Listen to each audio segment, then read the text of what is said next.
Fala pessoal, sejam bem-vindos ao nosso canal, mas antes de assistir esse vídeo, se inscreva no canal, ative as notificações e deixe seu like. Que Deus te abençoe grandemente. Abra sua Bíblia no Evangelho de Marcos, capítulo 15.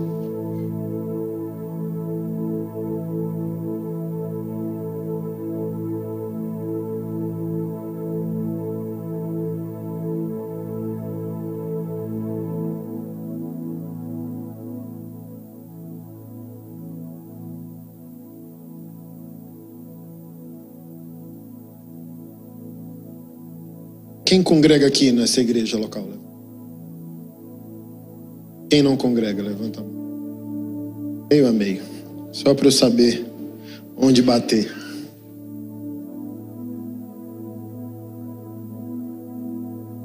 Evangelho de Marcos, capítulo 15, verso 21. Um homem chamado Simão de Cirene passava ali naquele momento, vindo do campo. Os soldados o obrigaram a carregar a cruz. Simão era pai de Alexandre e Rufo.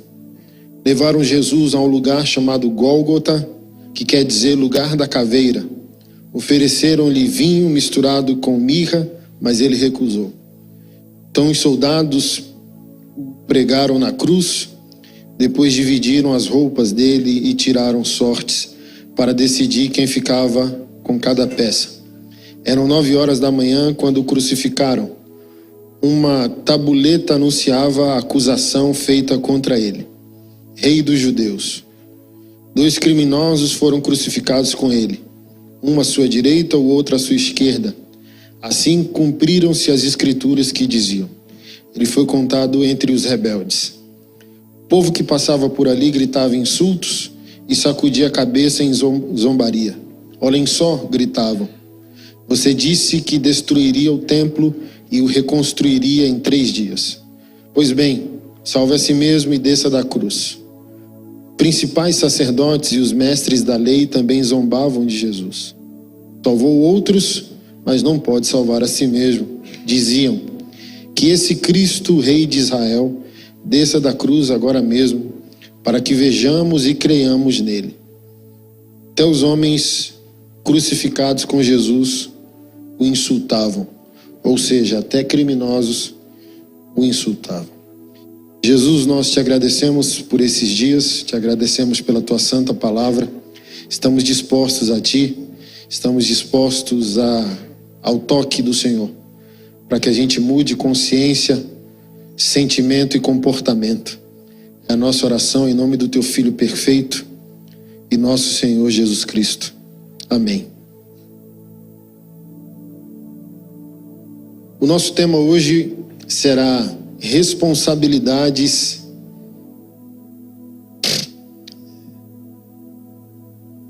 porque sem elas um homem de Deus não consegue entender absolutamente nada.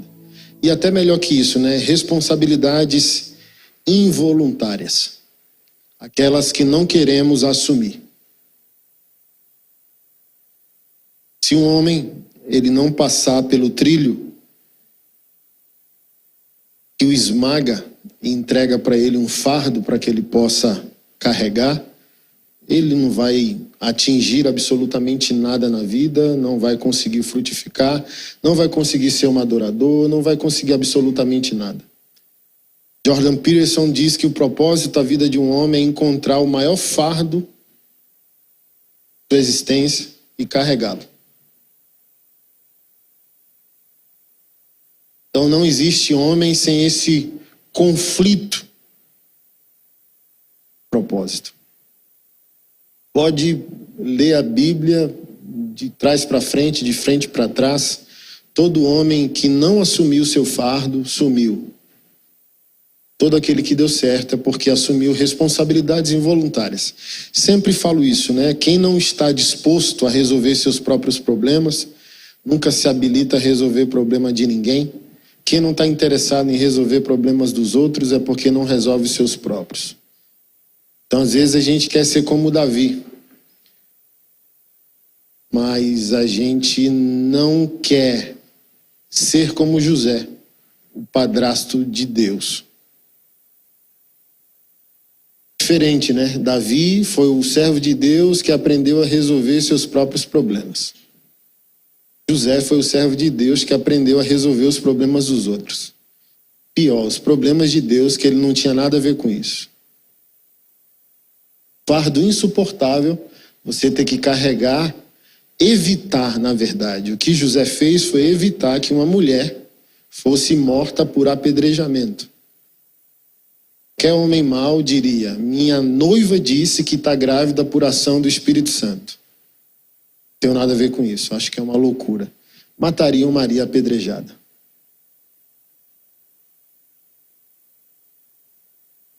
Para qualquer uma responsabilidade dessa?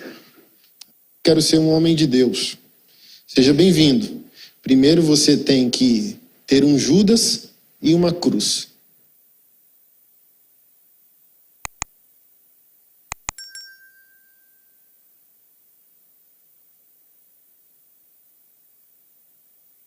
Jesus, eu quero ser semelhante contigo. Cruz e tome seu Judas. Ser traído por quem você ama.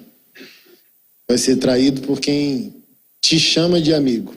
E ainda vai dar um beijo no seu rosto. Seu fardo. Ele mesmo disse, né? Quer vir após mim? Negue-se a si mesmo, tome sua cruz e siga-me. Então só há plenitude de vida para homens crucificados.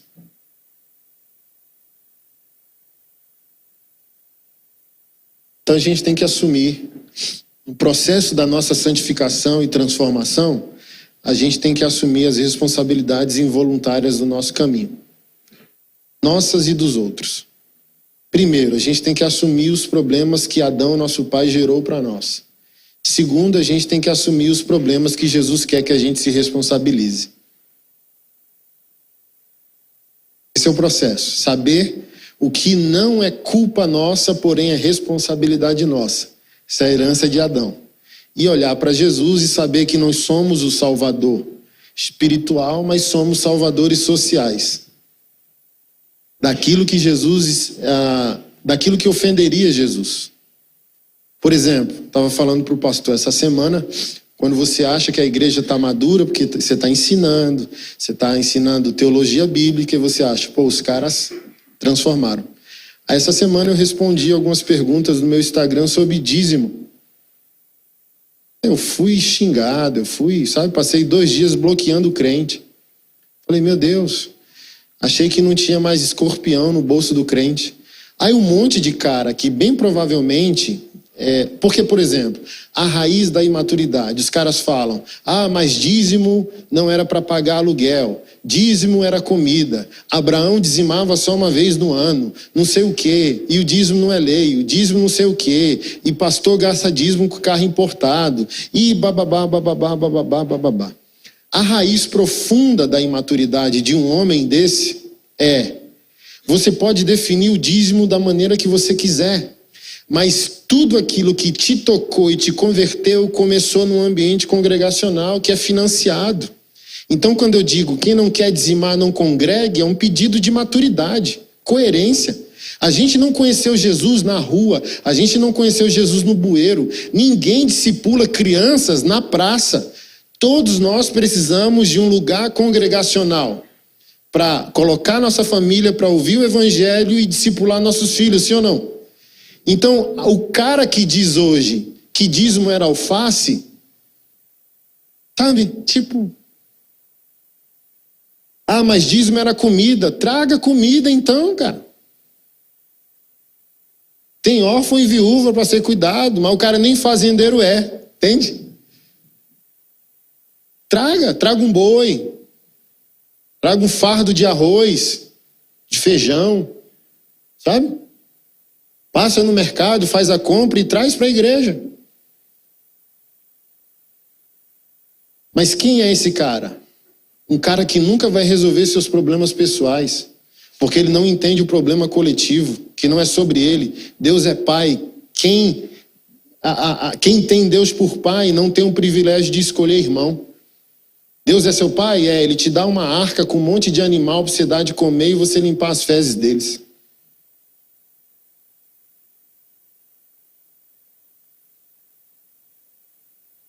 Então, para ser crente, tem que pôr a mão no bolso. Mas homens leves, o que é isso? Quem são esses caras que me atacaram? Homens leves. E leveza gera leviandade. Você é tão leve na responsabilidade que devia pesar você, que você vira leviano. Cara que quando tem que se arrepender, ele coloca os termos lá, miniatura, sabe? Porém, contudo, eu traí minha esposa porque ela não transa como minha namorada. Ah, eu fui lá procurar uma garota de programa porque a minha esposa não quis fazer na cama o que eu mandei ela fazer. É esse cara, leve, leviano.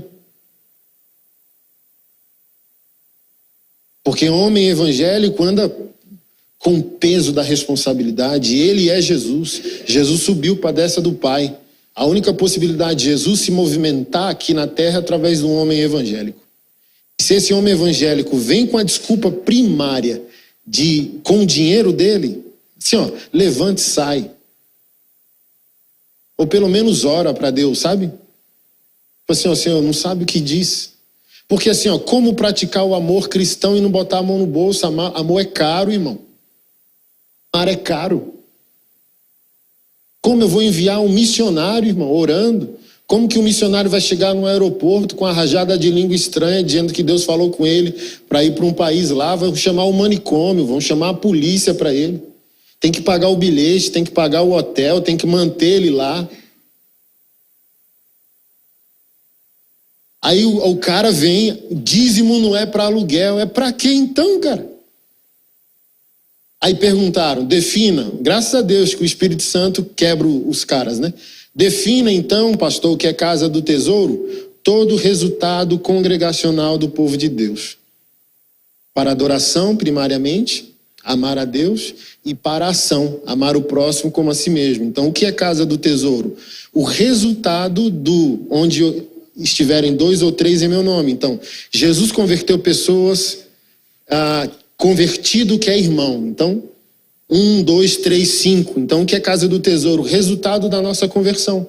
Gerando movimento, mobilização, congregação. Onde que a gente vai cantar junto para o Senhor? Na praça, na rua, perturbando? A gente está numa democracia. Então, a gente vai botar 500 pessoas numa praça, a nossa igreja, daqui a pouco vai todo mundo preso. Quebrar o sossego, a ordem social, a paz. Esses homens tornam o evangelho lento.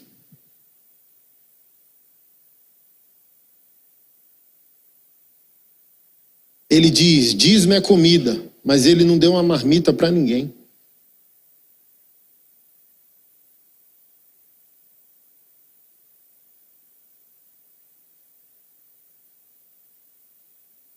Então não estava no meu cronograma fala isso. Mas, cara, não quer dizimar, fique em casa. Seja coerente, seja homem. Porque a cadeira que você está sentado, alguém dizimou, alguém pagou esse microfone, alguém dizimou para esse microfone. Se louvou o Senhor, um dizimista financiou tudo que está aqui em cima, os instrumentos, a estrutura, absolutamente tudo. Fique em casa. Igreja não é lugar para menino chorão. Porque no seu raciocínio, você é o tipo de homem que você é tipo menino. E Deus levanta os homens evangélicos para quê? Para limpar a bunda do menino, ou limpar a merda que o menino faz. E você não é cadeirante, com todo respeito aos cadeirantes. Então você limpa a sua bunda. Aí você vem para a casa do Senhor para usar os privilégios da casa do Senhor e quer que a gente limpe sua bunda?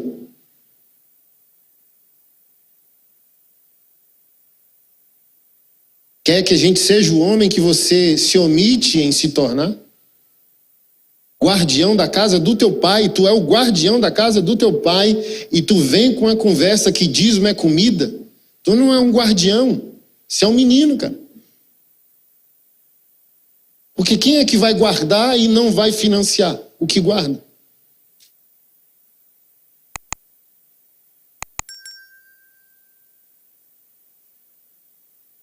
Porque é aquilo, irmão, quem não trabalha dá trabalho. Fica em casa, a gente não está falando com ímpio, sabe?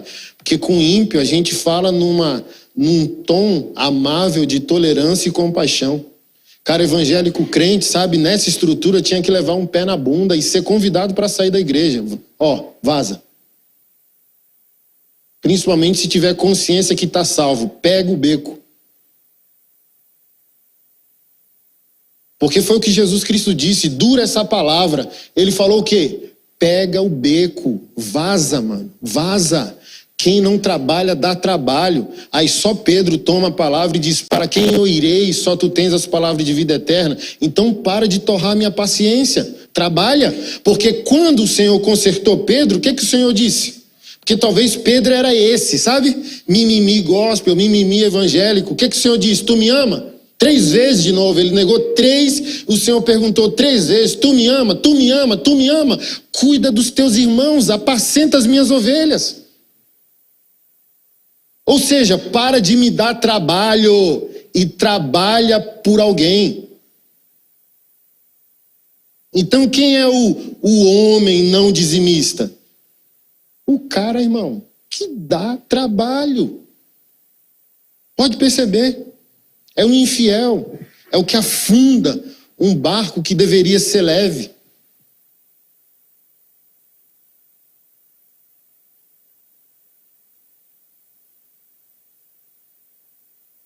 Aí quando a gente aprofundar os assuntos masculinos na igreja, é o mesmo cara que vai chorumingar, vai pular 3 metros de altura. Porque o básico, ele não está interessado no básico. Ele é Jesus na terra. O básico ele não quer fazer, como que ele vai ouvir o que a gente tem a falar? Mas o foco nosso, estou introduzindo vocês, o foco nosso não é esses homens não. E se você é esse homem, hoje você vai sair daqui arrependido, realinhado. Porque assim, e os falsos pastores? Não é seu foco são os verdadeiros pastores. Tem verdadeiros pastores sofrendo para pagar o aluguel do espaço da igreja. E um homem maduro também tem discernimento de onde coloca sua família e seu dinheiro. Você está aqui? Então não vem com essa desculpa, porque o pastor vai prestar conta de como aplica. Você vai prestar conta se contribui. Cada um presta conta do que decidiu ser.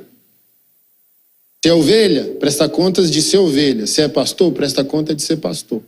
Acabou. Então não vem com a desculpa que o pastor usa mal. Se você é homem, você tem discernimento. Não vou ficar aqui. Se pastor prega com a Bíblia fechada. Sabe o que é interessante? Me veio o insight hoje, a gente almoçando ali. Os falsos profetas controlam apenas mulheres. Pode perceber. Sei lá, Leonardo Salles, né, que é o metrosexual profeta lá do Rio de Janeiro. Só mulher. O Joma, só mulher. Pode ver, não tem homem. Se tem homem é o quê? Emasculado, acadelado. Porque homens bíblicos, homens cristocêntricos, homens viris, têm discernimento. Se tem discernimento, tem responsabilidade. Eu vou crer numa pataquada dessa? Como assim? Não é o que está escrito. Não é sensato, não é óbvio.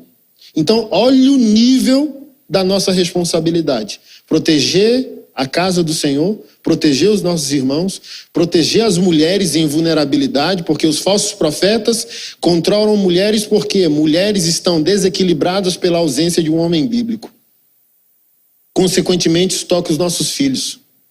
E eles crescem numa confusão que eu, pastor Clodoaldo, o Joma, o Edir Macedo, estão exercendo o mesmo ofício. São todos homens de Deus. Olha a confusão. E por que os homens evangélicos têm que se levantar? Para deixar claro a diferença entre joio e trigo, verdade e mentira, céu e terra.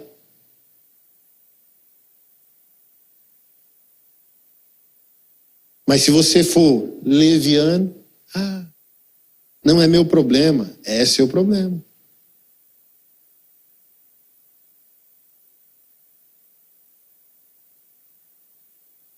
É seu problema. A maneira com a qual estão tratando a igreja do Senhor. O muçulmano não aceita o insulto a Alá, Por que nós temos que aceitar o insulto a Jesus? E financiarmos ainda. Se o falso profeta está milionário, irmão, o verdadeiro pastor está sofrendo, culpa nossa. Culpa nossa por não levantarmos o tom da nossa voz.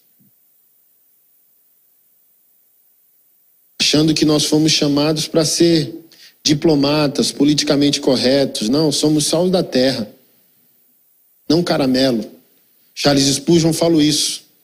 Somos o sal da terra, não o caramelo. Somos algo que o mundo quer cuspir e não engolir.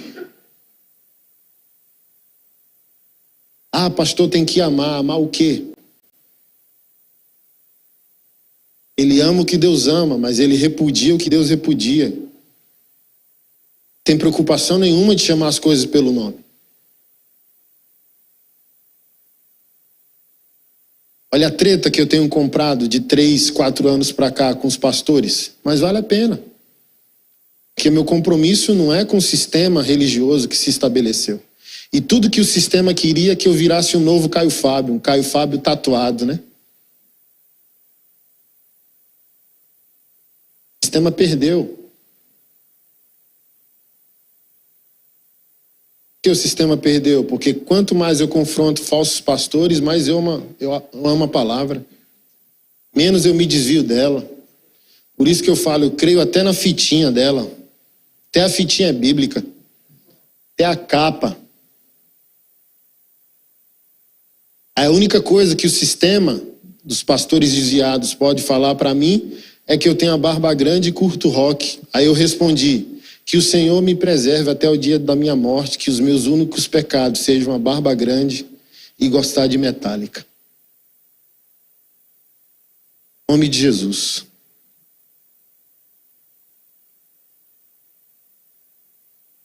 Porque o compromisso não é esse. Pastor não protege pastor. Pastor protege ovelha. E valeu a pena por quê? Valeu a pena porque quantos homens levantaram? Quantos pastores sem nome abraçaram um novo padrão de compromisso e responsabilidade? E a frustração às vezes vem porque a gente quer o valadão se arrependendo. Mas tem os sem nome. Querem um padrão de seriedade, entende? E a gente está olhando para onde? Quando a gente fala de igreja? Para o palco. E a gente deveria olhar para onde? Para o altar.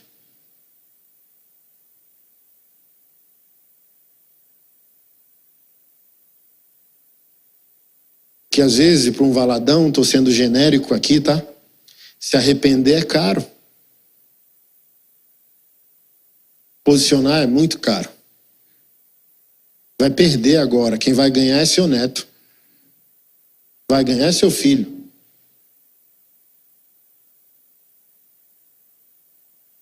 Não é agora o resultado.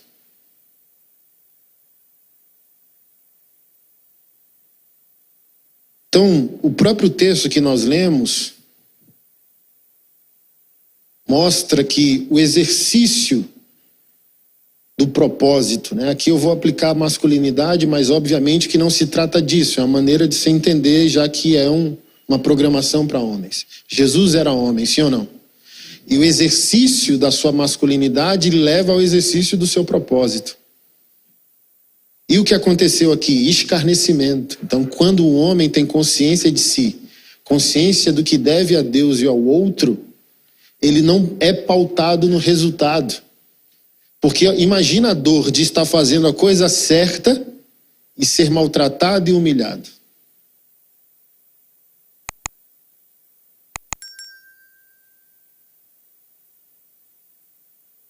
Salva-te a ti mesmo. Se és Deus, por que estás morrendo? Olha o paradigma de Jesus. Uma vitória por meio de uma derrota. Então o homem bíblico não se pauta por aquilo que dá certo. O homem bíblico se pauta por aquilo que é certo. E às vezes o que é certo não gera benefícios. Só prejuízo. Jesus é o nosso exemplo. O certo gerou sua morte. Ele venceu com uma derrota.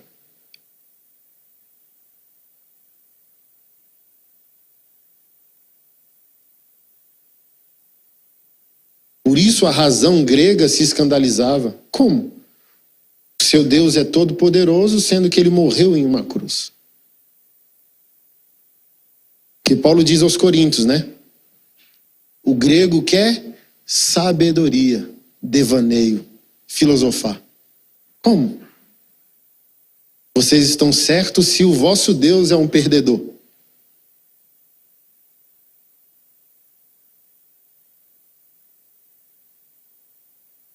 Então você está pronto para ser um homem, ser esmagado e humilhado?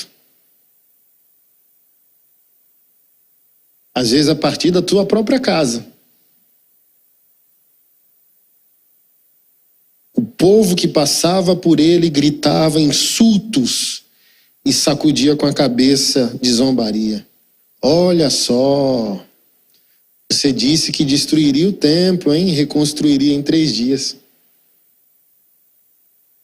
Imagina o que você prega não se cumprir e você ser destruído publicamente como incoerente.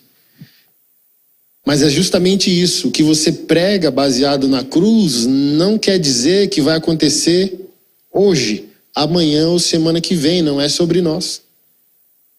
O mosaico, como se fossem esses 3 telões juntos.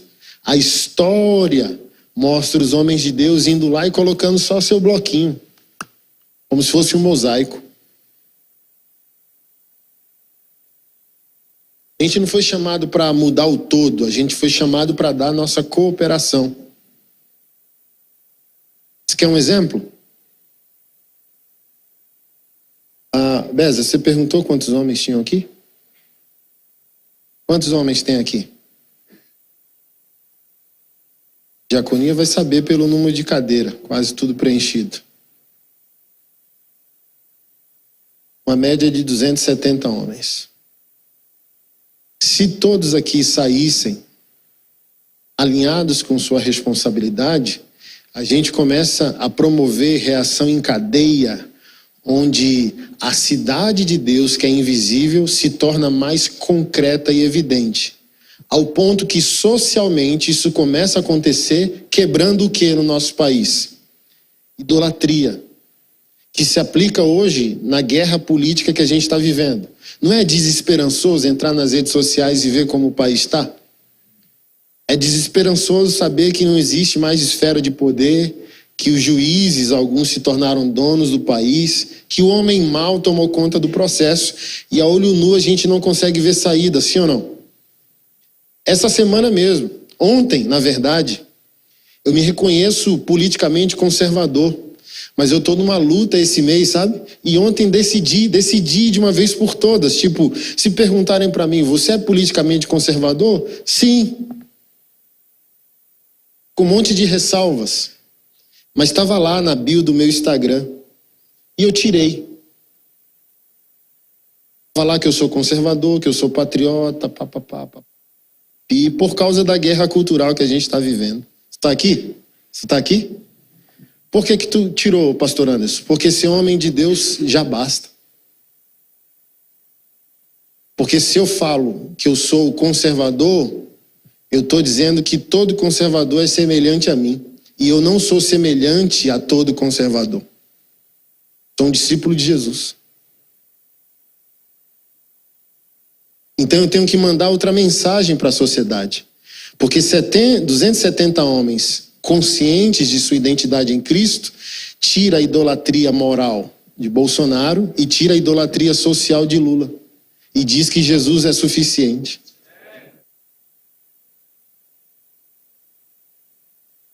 Então um país quer ser salvo moralmente por um homem e ele quer ser salvo socialmente por outro homem. Isso é uma vergonha para nós, como igreja. Porque com toda a perseguição, com todas as limitações, qual era a melhor instituição da sociedade? Reclame o que for. Ela restaura casamento, ela tira drogado da rua, ela cura homens do alcoolismo, dos vícios, da violência, pega um casamento todo quebrado e realinha, pega um homem agressivo e torna ele um homem pacífico. Pega os alcoólatras, interna, transforma. Assim, ó, se o mundo está difícil com a igreja, imagina quando ela sair daqui.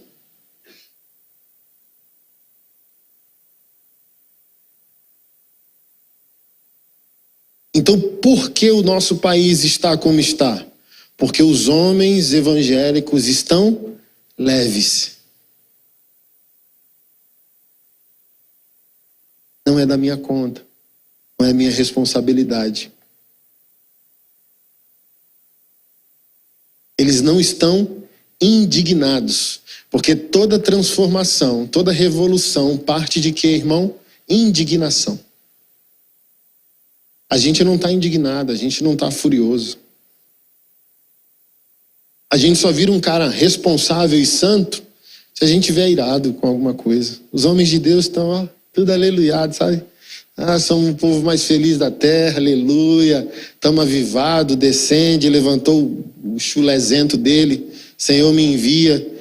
E é interessante porque a gente pediu para ser enviado, não descende. O Senhor autoriza um vírus que manda a gente para casa. Então, antes de te mandar para qualquer nação, eu vou te mandar para o campo missionário mais hostil da tua vida, tua casa. Aí sabe o que aconteceu? Aumentou 70% de divórcio e violência doméstica em lares de crente. Sabe por quê? Porque a família crente também entendeu que eles se toleravam, mas não conviviam. Então, se todo mundo trabalhava e estudava, saía de manhã, só se via à noite, é fácil se tolerar 3, 4 horas antes de dormir. Aí um vírus faz a gente se encarar 24 horas por dia.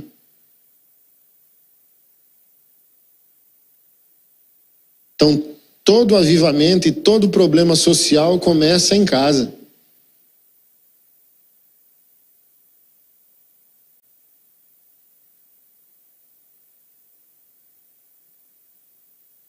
Se não está bem o lar, não vai ficar bem em lugar nenhum.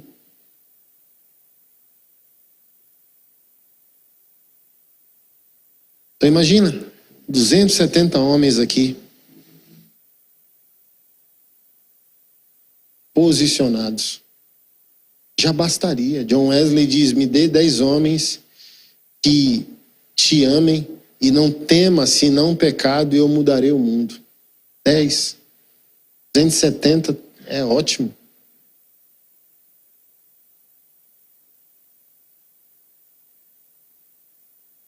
Ótimo número. Com um mês a gente já é 5 mil, 10 mil, entendeu? Que ovelha, pastor não gera pastor, mas ovelha gera ovelha. Pensa no animal frutífero, é a tal da ovelha. Um fala para outro, onde tem pão, daqui a pouco tá, sabe? Pão, pão, bé, bé, bé, bé. Lembra da mulher samaritana? Converteu a cidade dela inteira. Todo mundo tem fome. Por que os falsos profetas estão famosos? Porque o povo tem fome.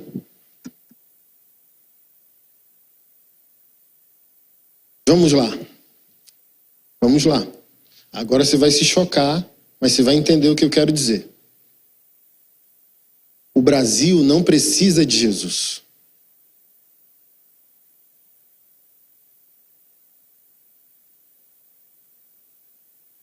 O Brasil já está saturado de Jesus. Doutor Anderson, então o Brasil precisa de quê? Que aquele que tem fé em Jesus viva o que Jesus ordenou. Dá um exemplo baseado numa tese de um pastor amigo meu. País de primeiro mundo, país de terceiro mundo. Onde há mais ateísmo?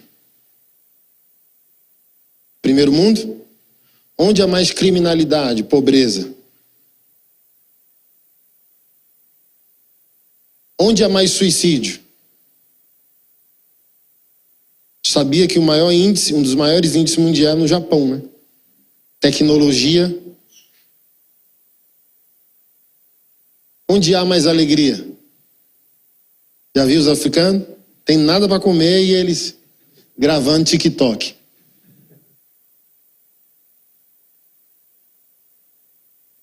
Isso se aplica ao Brasil. O brasileiro é um povo feliz, puro de coração, sim ou não? E tem fé em Jesus. A gente tem uma base católica evangélica que já passa de 60 milhões de evangélicos, por exemplo.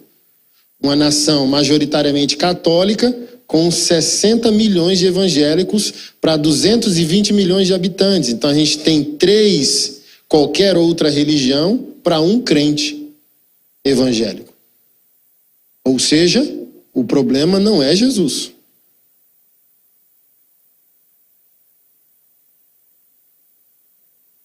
Se o Brasil já tem Jesus, Jesus não transforma.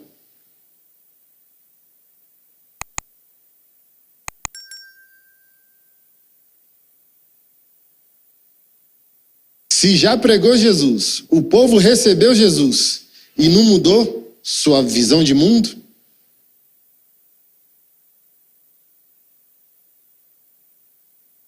mas Jesus já deixou claro que transforma. Porque, assim, a gente está errado desde a base. Qual é a base? O apelo. Aceita Jesus? Está errado desde aí. Então, o brasileiro acha que toda vez que ele responde a um apelo, ele faz um favor a Deus. Deixa Jesus entrar no seu coração. Jesus carente, está com frio, está sem morada. Aí, assim, tem pessoas que respondem ao apelo. Se toda vez que fizer um apelo, tem crente que vai. Eu acho que deveria até mudar os apelos. Não sou contra o apelo, mas deveria. Quem quer assumir a aliança com Jesus, vem aqui à frente. Que aceitar, todo mundo aceitou, mas está deixando Jesus na esquina. Então o problema não é Jesus. O problema é o que a gente está fazendo com o ensino que ele nos deu. Ou seja, temos muito evangélicos, mas poucos discípulos. Que é o discípulo que replica. O discípulo que vai andar nos passos.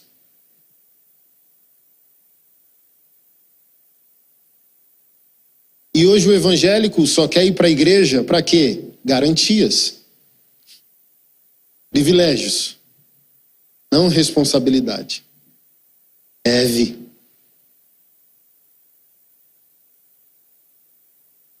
Quero cura, quero restauração, quero provisão. E tudo ok, o evangelho também é isso. Mas se você vai assumir sua responsabilidade quando?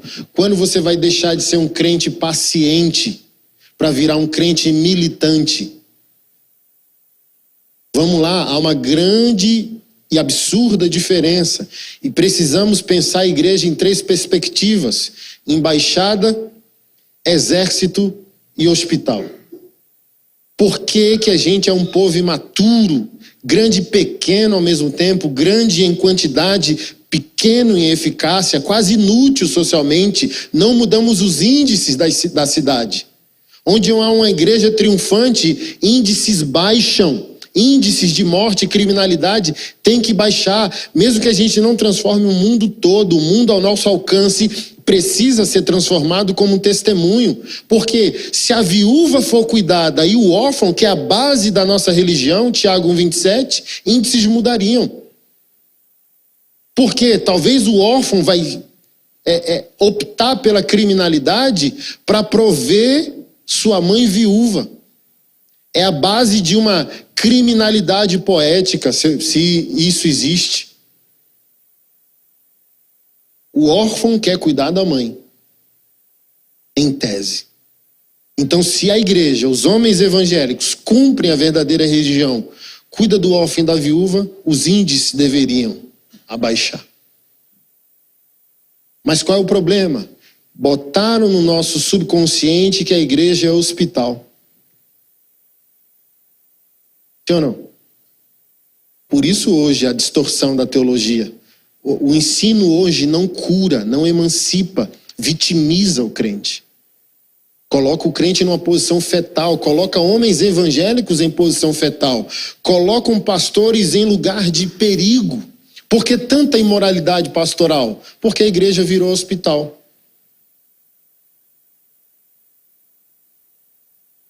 e lugar de uma piedade não autorizada, de uma dó espiritual. É como se ser santo hoje na igreja fosse crime. Politicamente incorreto ser santo e sério. Porque você tem que ser vítima. Você é um paciente. Internado eternamente no hospital de Jesus. Mas pelo amor de Deus, quem busca um hospital porque quer ficar pior do que já está? Quem procura hospital para entrar em coma? Eu estou ruim, quero ficar pior. É isso que você pede para o médico? O que você pede para o médico? Cura. Você quer levantar da maca e cumprir seu propósito. Mas não está acontecendo isso na igreja. Não está na nossa cabeça, então a gente está com a mente passiva. Porque os homens evangélicos estão dando trabalho, porque eles estão com a mente passiva. Mente de paciente é mente passiva e não mente ativa. E a mente do paciente gera um comportamento contraproducente. Ele nunca visiona, ele nunca constrói. Você sempre tem que estar convencendo ele sobre suas responsabilidades. E eu quero fazer um pacto aqui com vocês. Esses 270 homens vai liderar um mover de transformação na igreja. Que mover é esse? Acabar com a palavra de dízimo e oferta no culto. É culto. É para usar o culto inteiro para Jesus, só para amá-lo. Pregar a palavra, louvar, sabe? Evangelizar o perdido. A gente tem que parar a parte do culto para convencer vocês de algo que vocês deveriam estar convencidos. O gasofilaço tem que ficar na porta da igreja. Você pegar o envelope no culto, hoje, você vai levar o envelope para casa. O próximo culto você já vem com a oferta e já colocou lá. Aí quando as pessoas, sabe? Daqui a pouco, não tem palavra de dízimo, não. É a primeira coisa que a gente faz quando chega aqui. Aí a gente vai começar a levar o nível. Imagina, cara. Tem que parar o culto para convencer o filho sobre a obediência ao pai.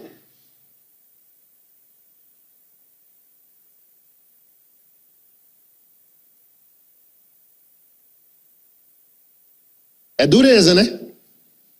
Aí tem pastor que gosta e fica 1 hora falando de dízimo.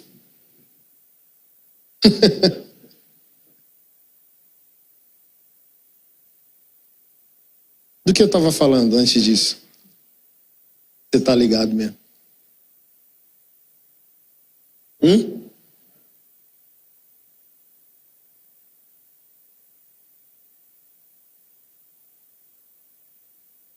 Eu escolhi esse texto porque Simão de Cirene foi um homem que foi conduzido a uma responsabilidade involuntária. Ele estava totalmente alheio ao que estava acontecendo. Que é um homem que se dizia filho de Deus, o Messias, Salvador do mundo, que foi preso para ser morto, crucificado. Aí ele falou, não estou nem aí, vou trabalhar. O texto diz que ele estava voltando do seu campo, ou de sua chácara, ou de sua fazenda. Não tenho nada a ver com isso, vou plantar minhas batatas. Mas quando ele está voltando para casa, o soldado romano que poderia impor a qualquer cidadão que estivesse sob o controle de Roma a andar 1 milha. Por isso que Jesus disse, quando te obrigarem a andar 1, ande 2 para provar que é discípulo. Então, o coitado do Simão de Cirene foi passando e o soldado romano falou, opa, para aí, carregue a cruz desse homem aqui. Não, preso. Carregue a cruz desse homem. Então, nenhum problema se você começar obrigado a fazer o que você não quer. Simão de Cirene também foi obrigado. Ele não queria. Ah, eu não quero orar. Ora de mentira, até orar de verdade. Ah, eu não quero ler a Bíblia. Lê de mentira. Muitos de nós começam a ler a Bíblia. Não tem sono nenhum, já percebeu? Se deixar, fica assistindo até 5 da manhã. Pegou a Bíblia, parece sonífero, né? Nenhum problema. Leia de mentira até ler de verdade. Faça de mentira até fazer de verdade. É o processo, é o mecanismo da vida. É assim. Ninguém começa pleno. Se alguém falar aqui que ama orar, ler Bíblia, adorar, jejum, é mentira.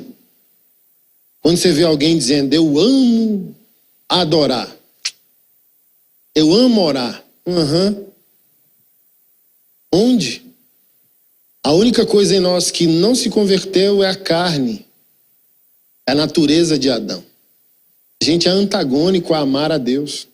A gente faz pela responsabilidade e benefício. É diferente. Mas a gente acordar e falar, ai, como eu quero. Quer nada.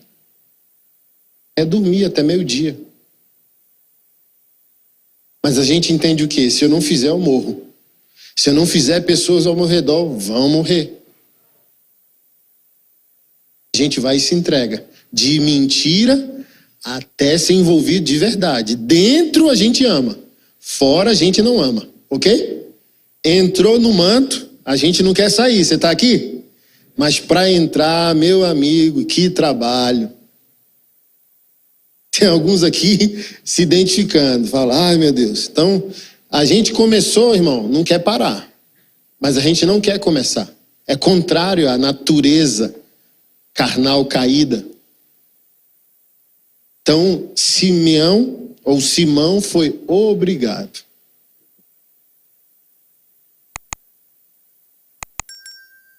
Olha o que o cara falou hoje pra mim no meu Instagram. Os mesmos dos não dizimistas, sabe? Aí o primeiro falou assim, pastorzão. Se o cara der o dízimo e for despejado, as perguntas os caras inventam demais, irmão.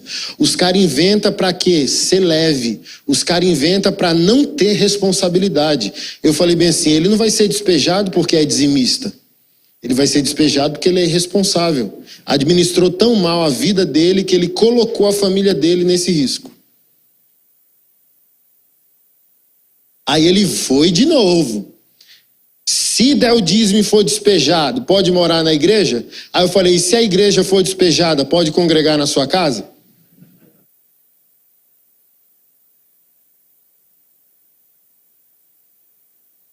Que olha só, é o consumista que quer usar o benefício da igreja.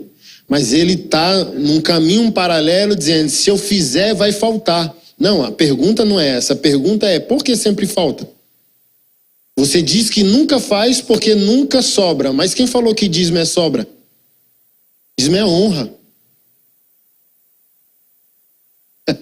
E honra é o que você faz primeiro. Então talvez você nunca faz, você nunca tem porque nunca faz.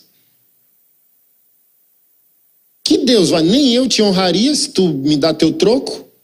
Imagina Deus, teu criador. Ah, sobrou, vou dizimar. Aí Deus falou, pode fechar. Sabe? Amarra aí, ó. Não. Que assim, aí o outro falou bem assim, eu congrego numa igreja rica, mas dizimo numa igreja pobre, tudo bem? Ah, eu falei, olha só. Ai, meu Deus do céu. Eu falei bem assim, vamos lá. O que você está fazendo é dó. E dó não é honra. Dó é esmola. Então tu não dizima, tu dá esmola. Porque quem falou que dízimo é por dó? Dízimo é adoração, é linguagem de honra. Deus não precisa de nada. Mas não aceita que ninguém chegue de mão vazia diante dele. Então não é um princípio de necessidade. É um princípio de quê? Adoração. Honra. Está aqui?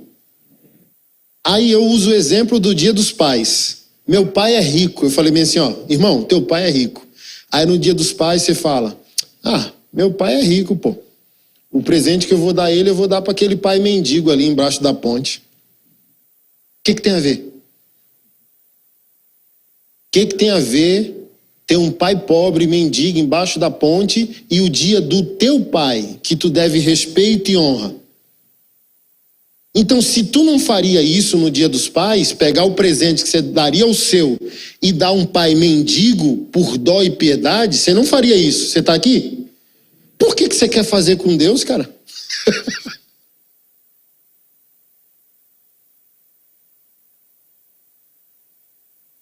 Aí, não.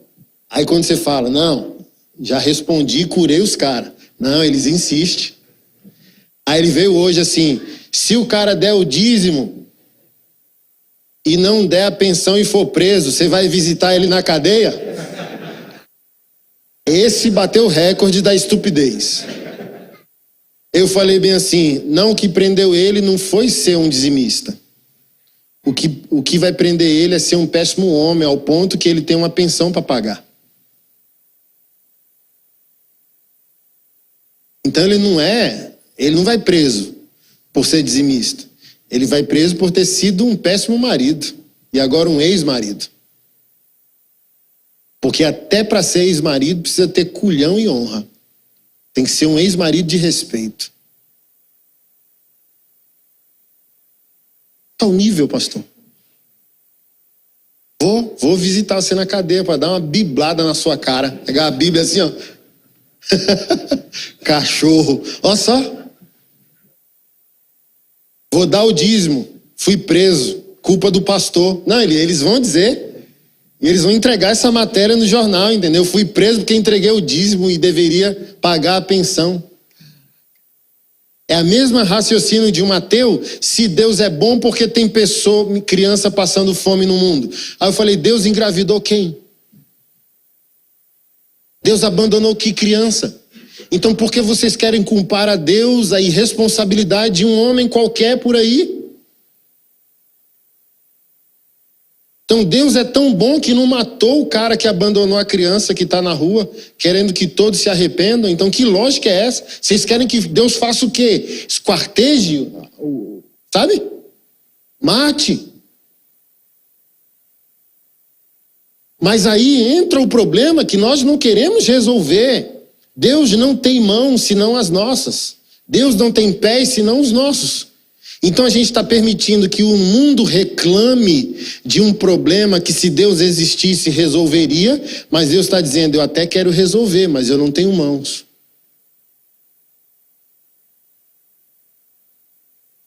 Eu até quero resolver, mas eu não tenho pés. Porque a Bíblia diz, pelas palavras do apóstolo Paulo, que Jesus é cabeça de um corpo. E eu nunca vi uma cabeça rolando sozinha pelas ruas de São Paulo.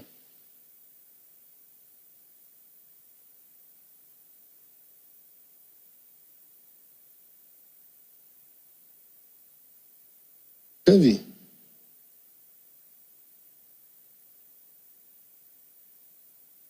O poeta não cantou assim, ó. Uma cabeça rolando nas ruas do Capão. Assim, não é isso que o cara cantou. Entendeu?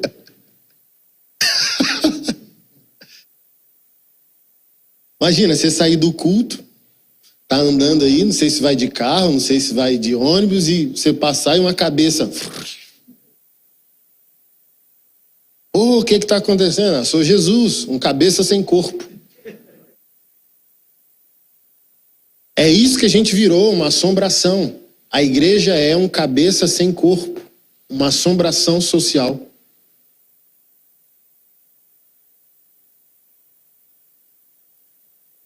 Por isso estão reclamando de Jesus, porque Jesus está sem agir. Ele não pode agir, ele é cabeça. Cabeça não tem mão, cabeça não tem pé.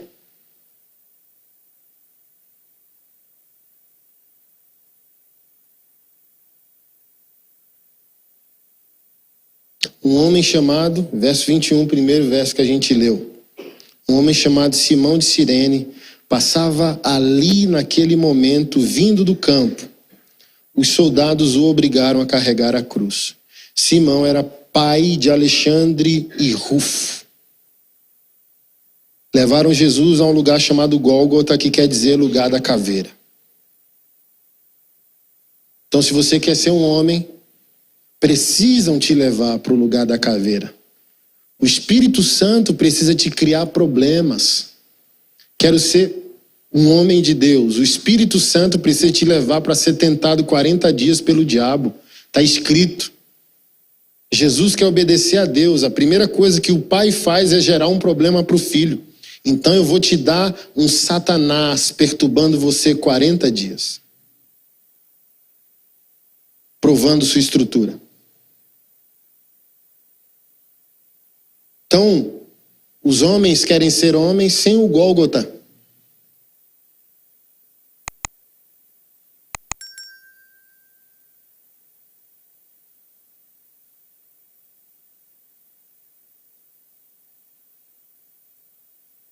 E o que é mais interessante, quando o homem aceita sua cruz, suas responsabilidades, automaticamente ele protegeu o futuro dos filhos. Sem nenhum esforço, só por obediência. A palavra não pode mentir. Eu e minha casa serviremos ao Senhor. O que nos trai? Nós queremos ver a promessa se cumprir. Mas talvez a gente morra e não veja a promessa se cumprindo, porque para Deus tanto faz salvar o teu filho aos 15 ou aos 70. Mas Deus não pode mentir. O homem que diz sim para Deus, automaticamente pavimentou o destino dos seus filhos. Mesmo que esses filhos se desviem. Mesmo que esses filhos só digam sim a Jesus no leito de morte. É como se Deus tivesse uma dívida com o homem que lhe obedece. Sabe por quê? Porque o chamado de Deus desestrutura a vida de qualquer um de nós. O chamado de Deus interrompe nossos sonhos e projetos. Sabe cão que a gente julga porque expôs Noé, seu pai? Sabe? E foi amaldiçoado por isso. Uma outra perspectiva pedagógica sobre a questão me leva à conclusão que o filho só está zangado por um chamado que ele não queria dizer sim. Um chamado que não é dele, sim do pai dele. 100 anos construindo uma arca, 100 anos de insulto, 100 anos de exclusão social, seu pai é louco. 100 anos que esses garotos foram censurados, excluídos, sofreram bullying, foram psicologicamente massacrados, perseguidos, torturados na sua psique. Para entrar num propósito que eles talvez não escolheram. Para cuidar de uma logística que talvez eles não amassem. Porque só cuidar de um casal de elefantes seria dureza para qualquer jovem.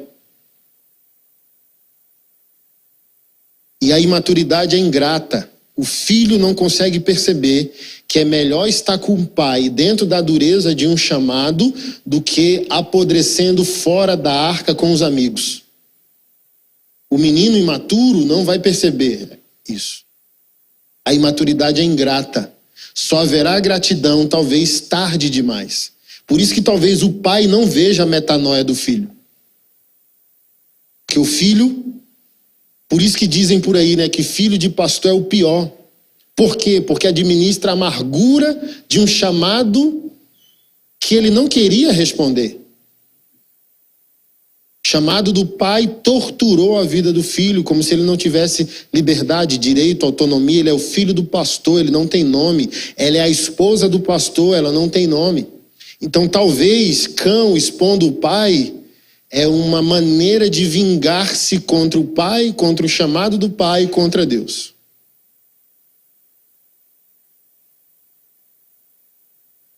Então você acha que Deus é injusto de não incluir na recompensa de Noé a bênção para os seus filhos? Sendo que o chamado de Deus a Noé esmaga sua casa? Está aqui, irmão? O chamado de Deus esmaga o propósito de José, de Maria?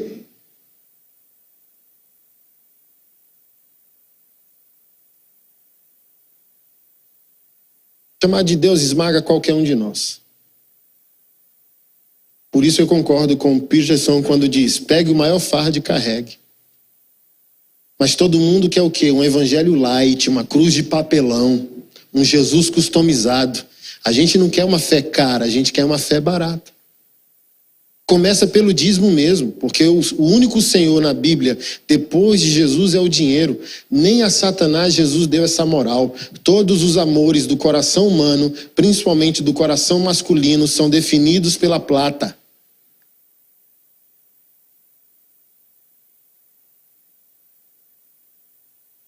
Então, se um homem conseguir vencer as paixões referentes aos bens desse mundo, ele já trilhou 50% de sua jornada.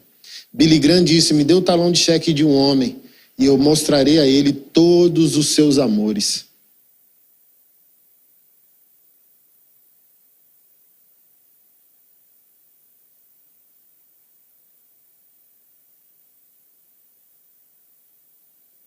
Ele era pai de Alexandre e Rufo. Foco da exposição de Marcos não é Simão de Cirene. O foco de sua citação são seus filhos. Essa carta, o Evangelho de Marcos, é escrito por volta de 40 a 60 anos após a ascensão de Jesus. Então não é escrito imediatamente que os discípulos caminhando com ele. 40 a 60 anos depois, Marcos escreve o Evangelho. Ou seja, Simeão já está morto. Quem está adulto, ou talvez já velho, são seus filhos. Então, quando Marcos pauta a referência, ele não fala, olha, Simeão de Cirene. Não, ele fala, ele é pai de Alexandre e Rufo. Ou seja, todos os irmãos que lessem essa carta saberiam de quem Marcos estaria falando. E o foco foi os filhos, ou seja, a obediência involuntária do pai garantiu a salvação dos filhos. Um homem obrigado a carregar a cruz de um inocente entregou suas culpas. E ao entregar suas culpas, pavimenta a possibilidade dos seus filhos responderem como ele respondeu. Porque o que mais perturbou a vida de Simão foi carregar a cruz culpada de um homem inocente. Era olhar para os olhos de Jesus e saber que Jesus não estava ali. Jesus estava sendo condenado e dominava todo o ambiente. Semblante de pureza, profundidade, inocência, dominância. E a única coisa que Simão de Cirene poderia perguntar é: quem é esse?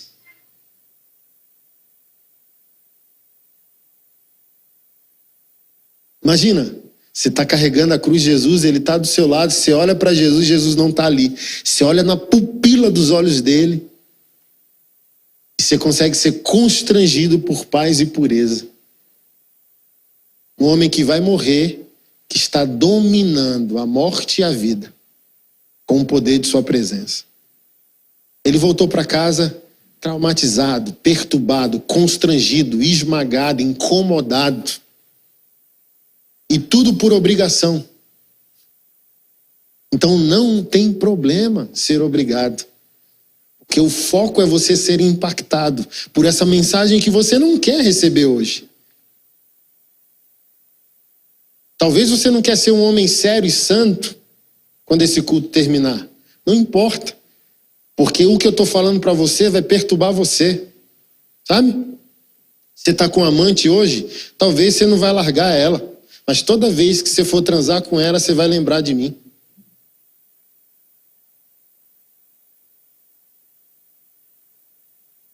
E toda vez que você vestir sua roupa, talvez você chore. Porque você ouviu de mim, hoje, um padrão adequado para a sua conduta. Você ouviu de mim hoje como ser um homem de Deus. Você não vai conseguir mais pecar em paz. Por isso que você vai pensar em mim. Que você vai pensar constrangido. Vai pecar chorando.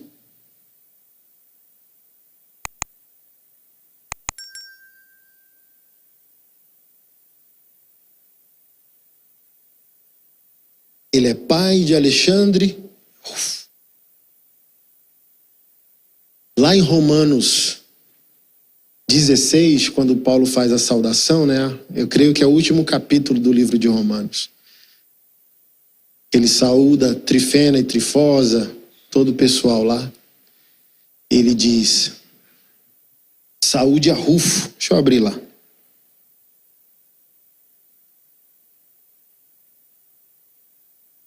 Romanos 16, verso 13. É isso. Saúdem Rufo, a quem o Senhor escolheu, e também sua mãe, que tem sido mãe para mim. Então isso é tão impactante que para o apóstolo Paulo afirmar que uma mulher é sua mãe na fé, essa mulher tem que se garantir, sim ou não? É uma mãe para mim. Então, a gente olha, se Alexandre e Rufo foram grandes homens, é fácil ver o grande homem, difícil é ver o fundamento do grande homem.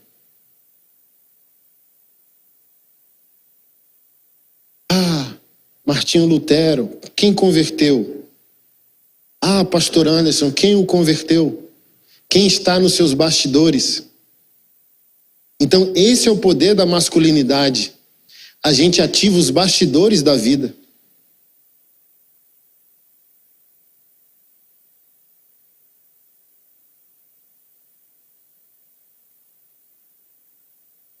E o que mais me emociona, para a gente encerrar, é que existe a possibilidade de que o próprio apóstolo Paulo foi ordenado por Simão de Cirene. Cirene é uma cidade geograficamente na África na época, e Simão era negro. Então, para ele ser de Cirene, ele tinha que ser africano e negro. E quando o texto de Atos, capítulo 13, vai falar sobre um possível Simão, na minha Bíblia, que é a NVT, Nova Versão Transformadora, é mais atual, Simão chamado negro. E talvez na sua versão mais clássica é Simão chamado Níger, que é um nickname mesmo, negro, negão, que é um ponto de referência, Simão negão, Simão negro. Ok, porque era um nome comum. Simão, Simeão, é a mesma coisa, e era um nome comum. E para distinguir que Simão era esse, colocaram seu apelido, seu nickname. Simão Negro, Simão Negão. Beleza. Pai do Alexandre de Rufo, né? O texto de Atos 13 diz assim: entre os profetas e os mestres da igreja de Antioquia, da Síria, estavam Barnabé e Simeão chamado Negro, Lúcio de Cirene, Manaém, que tinha sido criado com rei Herodes Antipas, e Saulo. Certo dia, enquanto adoravam o Senhor e jejuavam, o Espírito Santo disse: separem Barnabé e Saulo para realizarem o trabalho para o qual os chamei. Então, depois de mais jejuns e orações, impuseram as mãos sobre eles e os enviaram em sua missão. Tudo por causa da obrigação involuntária.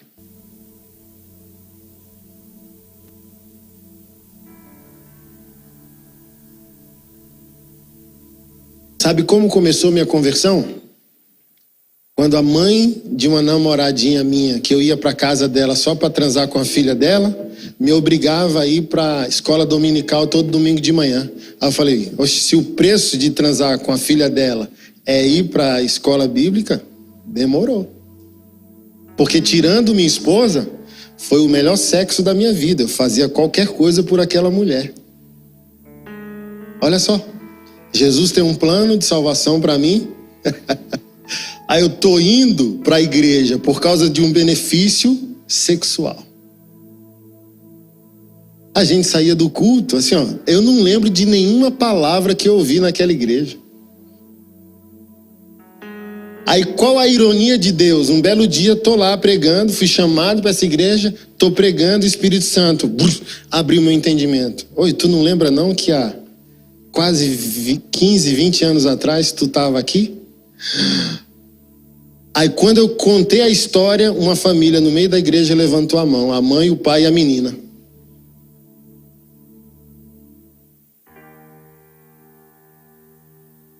Olha só, igreja lotada, tipo 1.500 membros, uma das maiores igrejas de Brasília. Eu contei a história do jeito que eu tô falando aqui. Eu vim aqui, irmão, só porque no outro, acabava o culto e ia transar.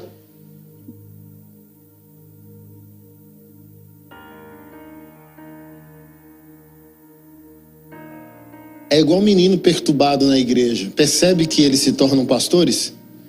Pelo poder involuntário do ambiente. O ambiente empurra garotos para um propósito.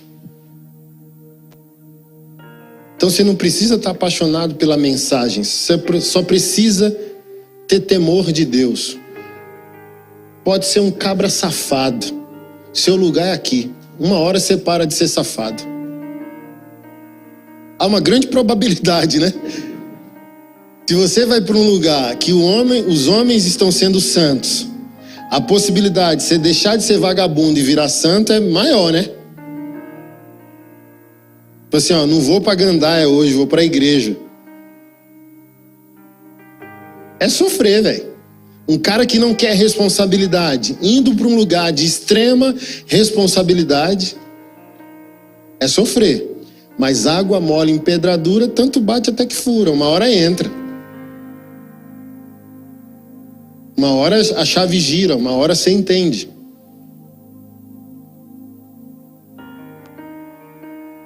Então hoje eu quis ser mais light com você, percebeu, né?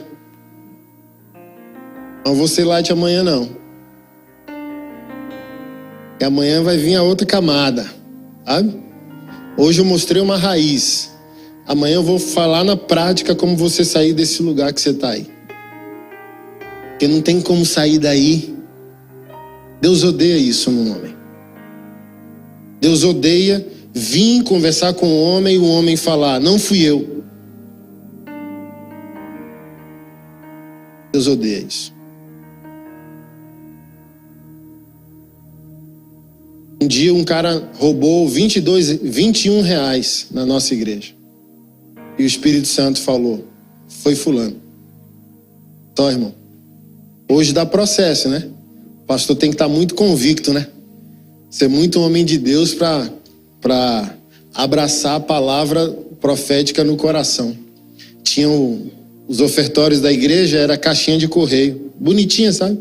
Caixinha do infantil, caixinha de missões. Aí tava lá a caixinha do infantil. Aí na quarta-feira o Espírito Santo falou, vai lá. Aí eu dei uma olhada, e quando eu olhei uma nota de 20 e uma moeda de R$1, eu falei, oh, glória! Muito dinheiro, irmão, 20 anos atrás, quase. Aí o Espírito Santo falou bem assim, não, eu fui abrir o cadeado para tirar, o Espírito Santo falou, tira não, é a isca do rato. Aí eu falei bem assim, misericórdia, não é o Espírito Santo não. Aí na hora o Espírito Santo falou, Jesus chamou de víbora, cachorro. Qual o problema da lista dos animais? O que a gente não pode chamar de... Chamou de porco.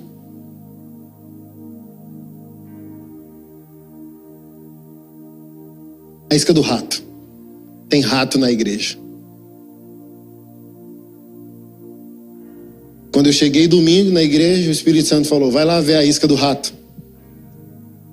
Fui ver, quando eu olhei não estava lá o dinheiro. O Espírito Santo falou, foi o fulano, liga para ele. Na hora eu peguei o telefone e liguei. Ô pastor, labassúria, porque cabra safado, irmão. Cabra safado gosta de misturar safadeza com espiritual. Já percebeu, né? Você chega pro cara, ele labasturi, anderrebia. Ô pastor, querido, hoje é domingo, tu tem até quarta-feira para tu me contar o que tu acha que eu não sei. O que, pastor? Não, é contigo. Não, pastor, tenho nada para falar. Beleza, amanhã eu te ligo de novo. Aí liguei. Ô pastor, e aí, querido? Já decidiu? Decidiu o quê? Falar para mim o que tu acha que eu não sei. Não, pastor, tenho nada para falar não. Beleza? Terça-feira. Querido, tá acabando o prazo, amanhã é o final. Tem 2 dias para tu contar o que tu acha que eu não sei. Não, pastor. Aí no último dia eu liguei. E aí, irmão, tá decidido? Fala para mim. O Espírito Santo me falou. Falou o quê, pastor? Aí eu perdi a paz. Eu falei bem assim, ó. Irmão, Jesus é amor? Ele disse sim. Deus te ama? Sim. Esse Deus que tu diz que é amor e te ama, te chamou de rato. Tu é um ser desprezível para Deus. O Deus que morreu por ti falou para mim que tu é um rato. Então, se tu fosse um homem e um adorador, imediatamente tu reagiria a isso. Aí eu falei, eu sei o que tu fez, desgraçado. E não importa a quantidade, podia ser 30 mil. O que está em jogo aqui é a tua salvação. Não é o dinheiro. O que eu vou fazer? O que a igreja vai fazer com 21 reais? Mas é tão importante para Jesus. Aí eu entendi quando Paulo disse: há pecados contra o corpo e pecados que não são contra o corpo. Então quando um cara se prostitui, Paulo diz, ele está contaminando o corpo dele. Mas quando o cara rouba 21 reais da igreja, ele está pecando contra todos nós. Ele está pecando contra a santidade da família de Deus. E não é a quantidade. Aí ele... pastor, fui eu. 3 dias, sabe? Poderia estar arrependido no primeiro, miséria. Mas, por exemplo, é um quarentão irresponsável. Conhece os quarentão irresponsável? Que você olha, tem 40, mas parece que tem 17. Não mudou até hoje. Ficou chateado porque nenhuma mulher da igreja quis casar com ele. Eu falei, que mulher? Se eu fosse mulher, não queria um traste igual você, mano. Não vai, não rompe. Porque Deus odeia isso no coração masculino. É chamado para responsabilidade e o cara foge, o cara mente para o pastor, que é o guardião espiritual da igreja. O cara mente no gabinete, assim, ó, sabe? Tipo, é um novo Ananias e Safira, não tá nem aí de mentir sobre a oferta, sabe? Tipo assim, ó, vai lá que eu sou julgado, nem esse temor tem mais, assim, ó, na cara do homem de Deus mente. Assim, ó, irmão, vamos lá, irmão. Assim, ó, eu lembro, eu só não fui em show do Legião Urbana. Qualquer outra banda de rock and roll nesse Brasil, eu fui. E quando Jesus estava me perseguindo, eu entrei na paranoia de que se eu não levar uma Bíblia na mochila, eu vou morrer. Ó a paranoia. E eu levava uma Bíblia na mochila. Mas para toda loucura tem um limite, sim ou não? Aí um belo dia, show do Raimundos. Eu nem sabia que o Senhor converteria a mim e o cara, né? Aí eu tô lá, aí daqui a pouco eu puxo a Bíblia da mochila. E no meio da minha galera, assim diz o Senhor. Aí a galera, eu tô zoando, a galera, ufa, meu Deus, como assim, mano? Que loucura. Aí Jesus falou bem assim, tu brincou e eu não brinquei. Naquele dia eu decretei tua morte. Aí a galera falou, não tem seda para fumar. E a melhor seda é a da Bíblia. Vamos ler aquela do amor lá de 1 Coríntios 13? Eu falei, eu loucão, né? Pra loucura tem limite, irmão. Eu falei, cê é louco, irmão? A gente arranca uma folha da Bíblia e o Senhor arranca a nossa vida. Cê é louco, mano? Assim, ó, pra um cara roubar dinheiro da igreja, mano, ele tem que estar com muito satanás no couro dele, irmão. Eu, no mundo ímpio, caído, o cara pediu uma folha da minha Bíblia para fumar maconha. Eu tava morto. Você é louco, irmão? Você é louco? Ia sair na mão do cara, porque eu poderia não estar convertido, mas eu tinha temor. Aprendi com a minha avó no catolicismo, entendeu? Fumar maconha com a Bíblia, você é louco, irmão? Aí a gente vem para a igreja, pastor, e um cara evangélico roubando o dinheiro da igreja. E no culto, ó, lindo, lindo. Até hoje, menino. Porque Deus despreza a falta de responsabilidade. Pode comparar. No maçonaria a gente compara Adão e Davi. Davi assumiu, sim ou não? Amanhã a gente vai falar sobre ele. Sim ou não? Fui eu. Foi a mesma coisa que Adão fez? Adão disse o quê? Não foi a mulher, foi o Senhor. A mulher que tu me deste. Ele culpou Deus, ele não culpou Eva. O cara sumiu, irmão, da Bíblia. É nosso irmão, tá salvo. Sumiu. Porque Deus odeia isso no homem. Ah, não fui eu. Então sai da minha frente. Eu não uso vitimista. Eu não uso homem em posição de autocomiseração, de autopiedade. Davi erra, se arrepende e continua protagonizando. Adão peca, não assume nenhuma responsabilidade, expõe a mulher, expõe Deus, insulta Deus, sumiu, irmão. Não tem uma oração que ele fez na Bíblia. O cara deu nome a tudo que Deus criou. Ele poderia ter o livro da Bíblia mais top do mundo, irmão. Como ele pensou o nome dos animais, o que ele viu, como era a viração do dia. Se os 7 dias, foram eras, séculos. Se tinha dinossauro, era no livro dele, irmão. Que era pra estar essas paradas aí, que a gente só vai descobrir no DVD gospel lá no céu. Sim ou não? Se ele tinha umbigo, que é a discussão inútil dos teólogos, se ele não teve mãe, ele tinha umbigo.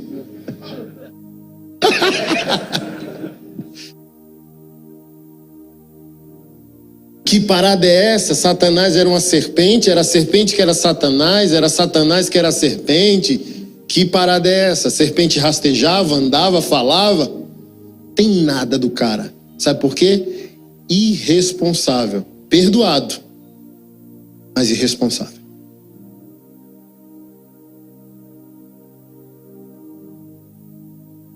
Quis ficar leve, quando deveria estar o quê? Pesado.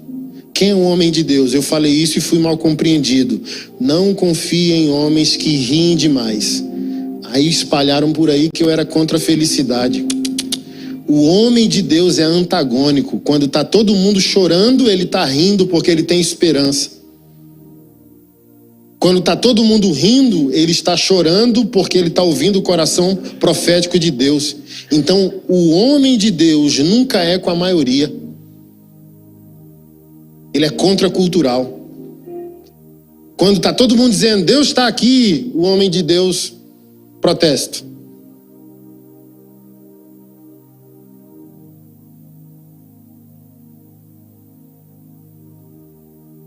Então quem é esse cara? Sérgio Malandro Gospel.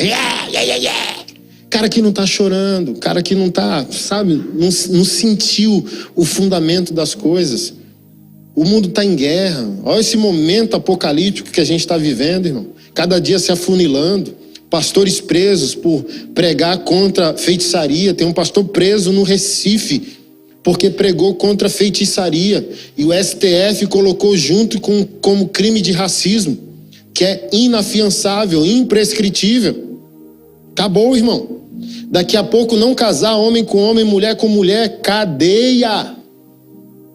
E você olha pro cara gospel e o cara... Você entendeu nada, irmão. Você não está entendendo o peso das coisas.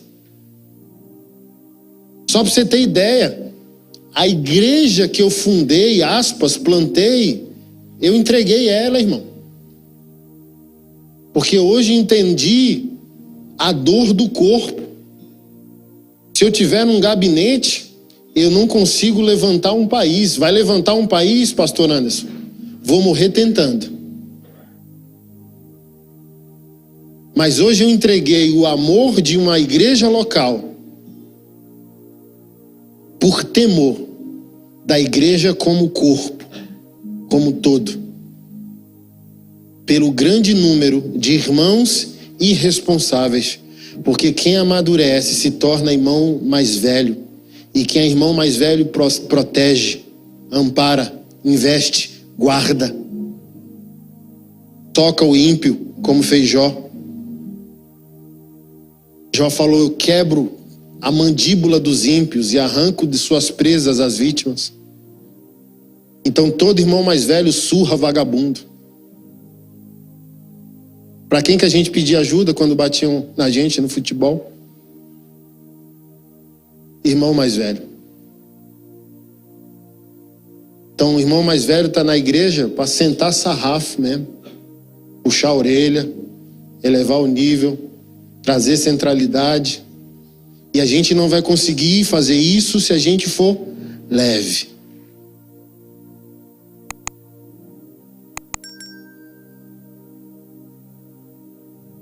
Percebeu, né? Que a gente pintou nossas igrejas de preto, passou a chamar diácono de voluntário, metiolate parou de arder, o mundo virou de cabeça para baixo. Né?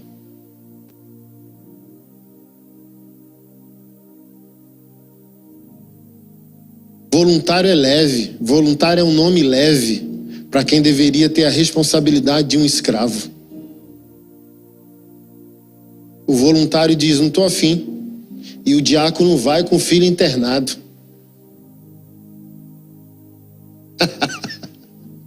Ele está em guerra. E o Deus dele está em guerra. Então ele clama a Deus para Deus cuidar da família dele, enquanto ele cuida da família de Deus. A igreja está light. O Espírito Santo me mostrou isso. Vocês transformaram minha diaconia em grupo de voluntariado. Diácono é ministro, ministro é servo. E servo é o quê? Escravo.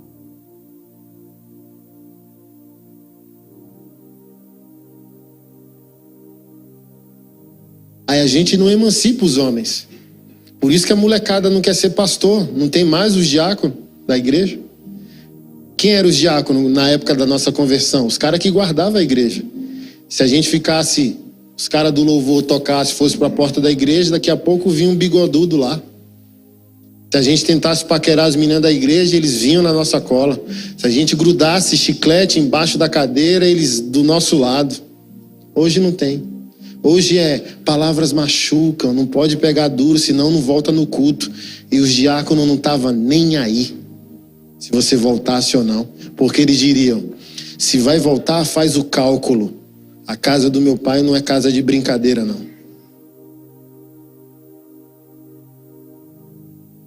Então, diz aí se a gente pecava em paz de 20 anos para trás? Não, porque a igreja era guardada. Tinha guardiões na igreja. Hoje não há mais um termômetro de homens santos e homens sérios. A maioria virou leviano. Homens desviados no púlpito, desviando homens nas cadeiras. Aí um protegendo o outro. Hoje os homens evangélicos querem encontrar uma igreja onde o pastor seja igual a eles em pecado. E antigamente a gente queria um homem santo, um homem reto, para poder incomodar nossos pecados. Então, antigamente a gente não ia para a igreja para encontrar um igual. A gente ia para a igreja para encontrar um homem diferente. Um homem que nos incomodasse. Hoje não, a gente diz: eu fiquei sabendo que o pastor é adúltero, eu vou para lá, que eu também sou. Tem um pastor em Goiânia, foi até condenado num crime sexual. A igreja pronta, estava no cronômetro, daqui a 3 minutos começa o culto. Ele foi para o banheiro e esqueceu que o celular dele estava ligado no Bluetooth da mesa da igreja. Aí ele foi curtir um pornozinho. E a esposa batendo na porta: desgraçado, a igreja está ouvindo. Ele teve a cara de pau de ir para o altar e do altar falou: esse sou eu. Vocês têm um pastor humano e gente como a gente. A igreja aplaudiu. Antigamente, sabe, um diácono, bigodinho, seu Zé Marcos, Francisco, puxava um caba desse pelo colarinho na hora. E hoje a gente virou essa sociedade secreta, não de heróis, mas de canalhas, né? Homens desviados protegendo pastores desviados protegendo homens desviados. E ninguém incomoda mais ninguém.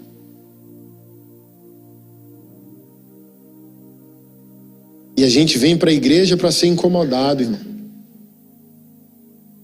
A gente não vem para a igreja para ser amaciado. Culto bom não é para crente sair rindo, irmão. Culto não é para deixar ninguém feliz. Porque culto é adoração a um Deus santo. Cada culto bom, a gente sai em crise, irmão. Contabilizando que a gente tem que mudar. Não estou dizendo que o culto é anti-felicidade, mas uma mensagem santa encontrou gente profana. Uma mensagem perfeita encontrou gente imperfeita. Como a gente pode sair do culto, tipo, que culto top? Então não pregaram o evangelho, pô. Que se pregaram o evangelho, céu confrontando terra. E a terra querendo dar uma resposta para o céu. Crise. Tenho que ser um homem melhor.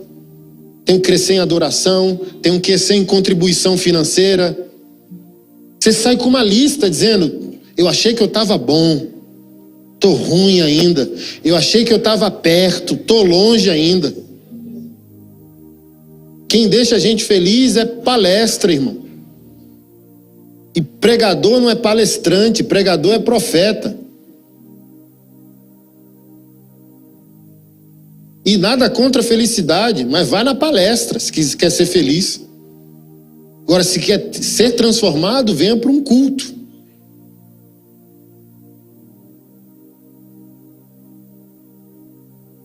E é culto, ou seja, não é para você.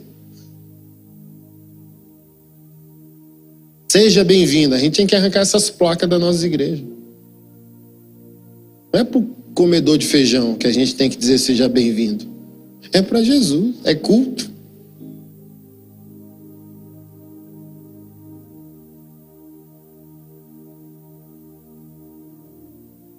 Por isso, no passado, a igreja transformava mais do que transforma hoje. O foco do culto hoje somos nós, não é mais ele.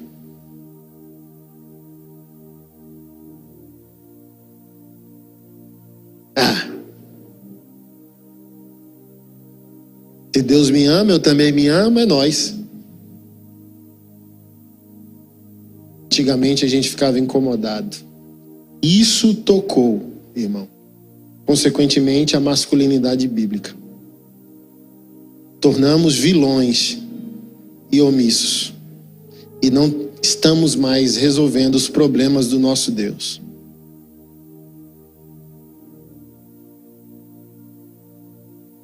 Não estamos resolvendo o problema do nosso Deus.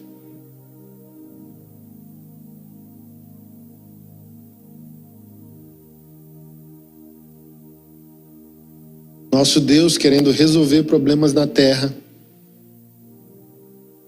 sem mãos para usar, que as nossas mãos estão ocupadas, os nossos pecados e instintos. Mas agora, para eu encerrar de fato, guarde isso. Enquanto você se alegra no pecado, alguém morre. Sabe qual é a sua covardia como homem evangélico? Quando você diz que se arrependeu do seu pecado, você quer que as pessoas te perdoem na mesma rapidez que você gozou. Você quer impor à sua esposa que ela te perdoe rapidamente, mas você não gozou chorando.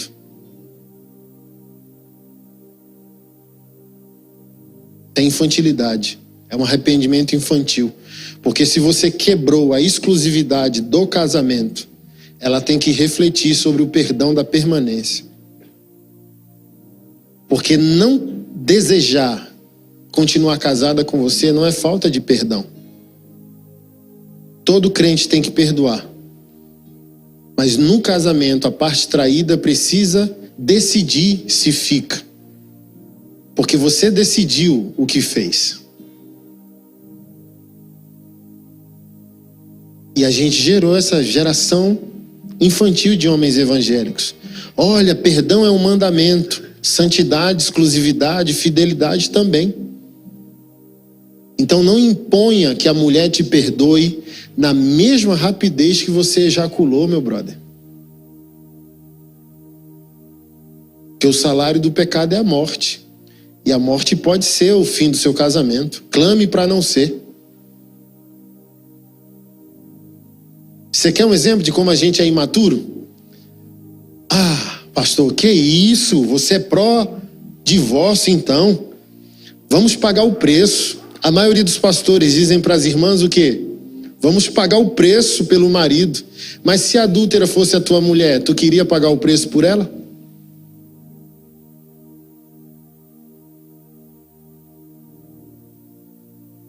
Responde. Aí sim, você está sendo um crente maduro para mim. Você falar que se ela dissesse que te traiu e você procurasse a igreja dizendo, vou pagar o preço por ela. Aí eu falo, esse cara entendeu o evangelho. Mas a maioria dos homens querem o quê? Perdão sem conceder perdão.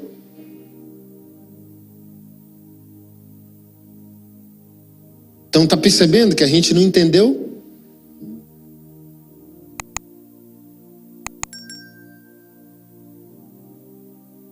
Pensa aí na dureza que seria tua mulher te traindo. Tenta imaginar. Agora se coloca no lugar dela. Se é fácil ter que lidar com a tua traição, com a tua agressão, com a tua pornografia. Pornografia é adultério, irmão. Jesus falou que só olhar para uma mulher com desejo impróprio cometeu adultério em seu coração. Imagina assistir os outros transando, com o preço da vida dessas pessoas na tua mão.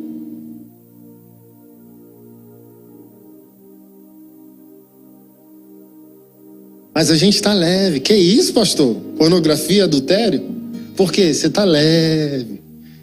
Agora traz a responsabilidade da cruz pro teu lombo, para tu ver. Há 21 anos eu estou transformado da pornografia. O que me transformou? O peso da responsabilidade. Quando eu levantei a mão para adorar, dizendo, Jesus, eu te amo. E o Espírito Santo me denunciou na hora. Não ama.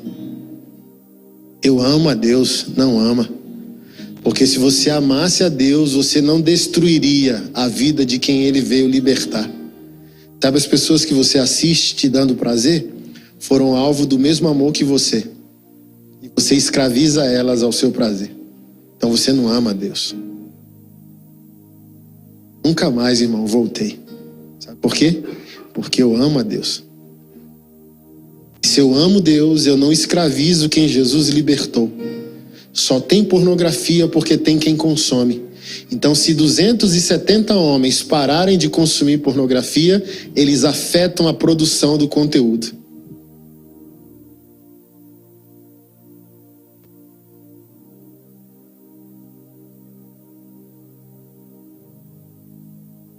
Quem é pai? Levanta a mão. Quase todos. Você queria botar na barra do Google pornografia e aparecer um vídeo do seu filho ou da sua filha? Gostaria? Responde, irmão, você gostaria? Bom, eu não tenho mais o que falar sobre você, sobre pornografia. Larga essa porcaria. Olha a dor que consumiria a tua existência se tu pegasse um vídeo pornográfico e fosse o teu filho que tu beijou, amor, trocou a fralda, tua filha que tu levou pro shopping, pro parque, pro cinema, que te chamou de papai, que tu levou pra igreja. Se isso não transformar você, nada mais transformará.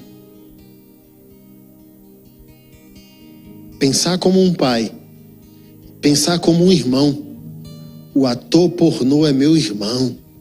A atriz pornô é minha irmã em potencial. Jesus morreu por eles. Vem o poder do Pai Nosso. Pai Nosso que estás no céu. Aí você não tem direito de escolher, irmão. pensar como o pai, irmão. Tenho 4 filhos, homens.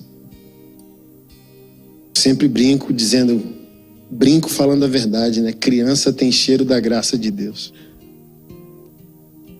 Eu acho que eu enlouqueceria se eu não tivesse meus filhos na minha vida, sabe? Você pegar um filho de manhã, cheirar o pescoço dele e dizer: ei, eu te amo.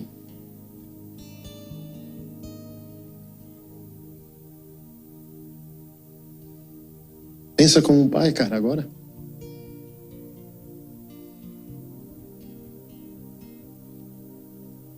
Pensa como um adorador. Jesus volta, tu tem que encarar ele. Como tu vai explicar isso para ele? Oh, Jesus, eu te amo. Aí Jesus diz: me explica esse amor.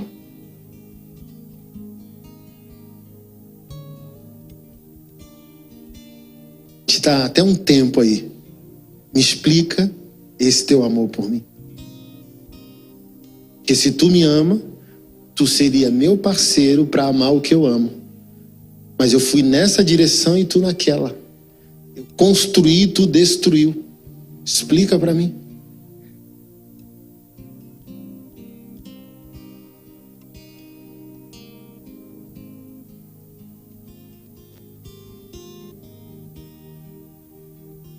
Graça de Deus não é poder para nos perdoar apenas. É poder para nos fazer parar de pecar. Podemos parar de pecar. Podemos parar de pecar. Podemos parar de pecar. Podemos parar de pecar. Podemos viver uma vida santa. Podemos viver uma vida reta.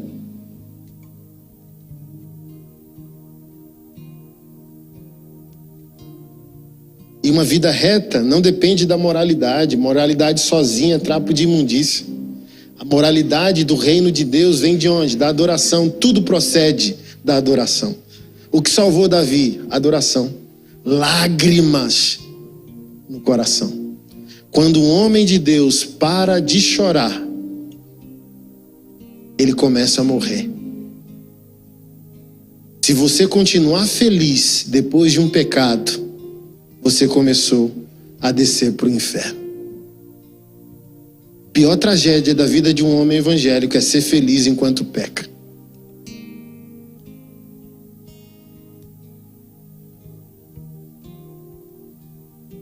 Davi não, se ele é nosso exemplo maior de arrependimento. Ele ficou perturbado por aquilo que ele fez com Betseba.